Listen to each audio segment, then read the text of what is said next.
Brentford 0, Arsenal 1 at the G-Tech Community Stadium, or the B-Tech Community Stadium as we call it around here.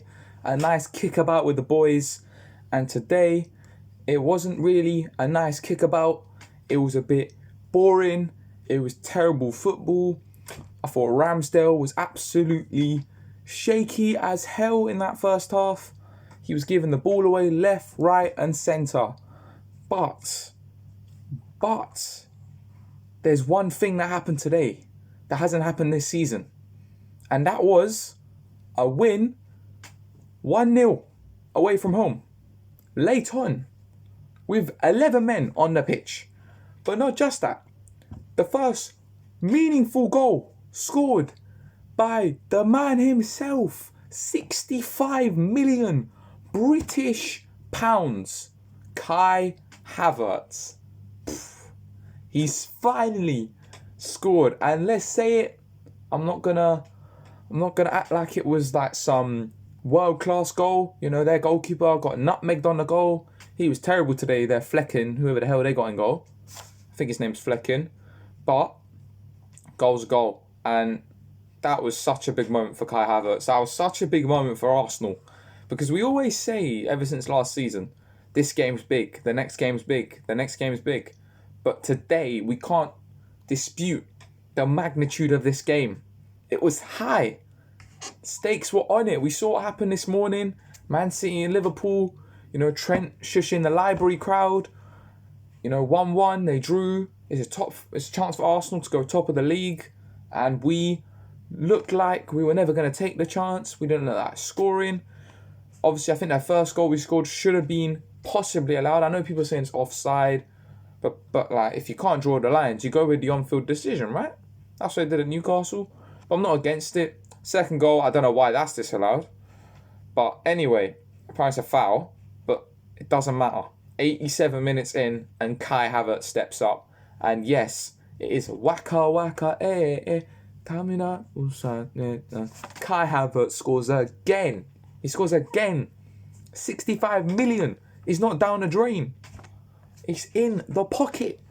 That goal was worth 65 million alone. That was huge. And I think you can tell by Arteta's reaction to the goal. He was almost like, at the end of the game actually, the way he was talking to the crowd, like signalling with his hands and this, it was almost like, this is why I signed him. Believe in me, sort of thing. And I think Kai Havertz, he changed the game today. I'm not going to hide behind the bush. He changed the game, but I want to shout out some guy that always gives 100%.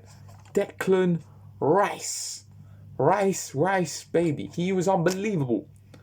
For me, he's man of the match. Declan Rice, he was unbelievable. Saliba was, again, insane. Gabriel, warrior. I thought Tomiyasu was off it, but he wasn't bad. I thought defensively we were amazing. You know, Zinchenko gave the ball away once. Obviously, Ramsdale gave the ball away a few times. Zinchenko actually saved us because he cleared the ball off the line. I do think Ramsdale was going to save it anyways, but it doesn't matter because it didn't go in. And then, you know, we hit them at the other end, and Kai Havertz scores the goal. And I don't know now. What happens now? It was such a big win. You know, we're back at the top of the Premier League. I was going to come on here and talk about how we're so predictable now. No fluidity. But as soon as Havertz came on that pitch, we sort of upped the tempo. We started hitting the ball quicker. You know, Odegaard was so slow. Saka was slow. Trossard was slow. Nketiah came on. I don't know by the way, if we didn't win this game, I would have been slandering Eddie Nketiah's name for that chance he missed. It's a 4-on-1, right? 4v1, and then the goalkeeper, and you shoot. Just pass it to the side, bang, 1-0. And that was in the 83rd minute? If we didn't win this game, I would have been slandering his name for that chance he missed. Obviously, I don't remember much in the game. Like I said, I don't think we were that good.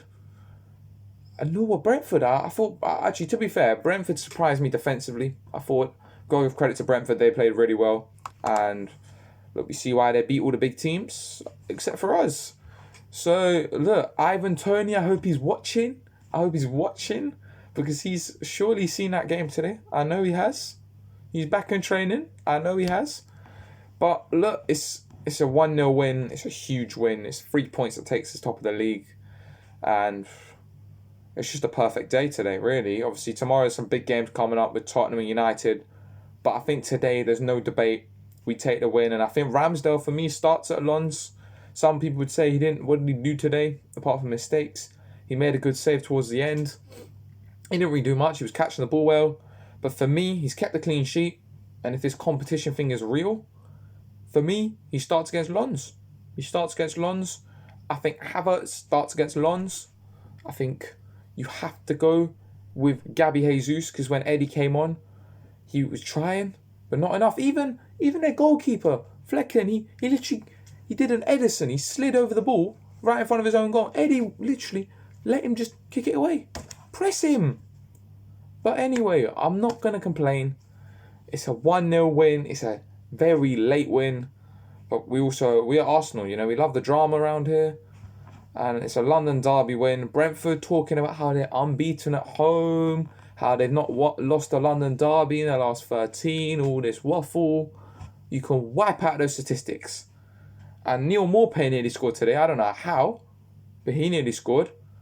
If not for Zinchenko, like I said earlier. But anyway, we take the win. We move on. 1-0 to the Arsenal. King Kai has arrived.